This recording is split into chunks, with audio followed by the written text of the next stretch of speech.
This is 5 on your side at 5. Focused on you. A watershed moment in U.S. history. Hours ago, President Joe Biden released a letter announcing he will no longer seek re-election in November.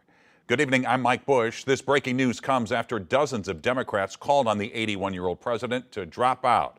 This on the heels of the Republican National Convention. President Biden officially endorsed his Vice President Kamala Harris after the announcement, but the future of this race remains largely unwritten.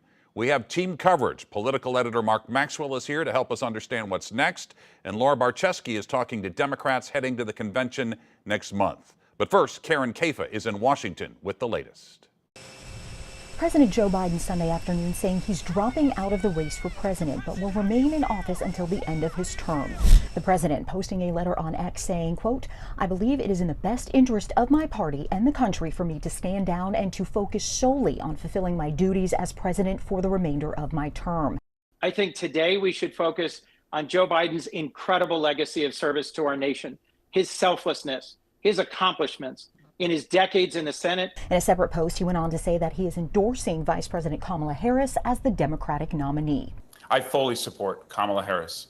And in fact, she's been trained by the best. Joe Biden was a vice president himself, and so she probably had the best mentor. The announcement following weeks of mounting concerns over Biden's stamina and age. Calls for him to depart the race came after a widely criticized debate performance hosted by CNN less than a month ago.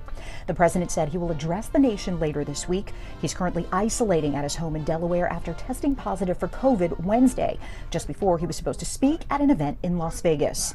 The Republican nominee, former President Donald Trump, responding to the news on Truth Social, saying, quote, "Crooked Joe Biden was not fit to run for president and is certainly not fit to serve and never was." It has been decades since a sitting president has decided not to seek re-election and drop out of the race.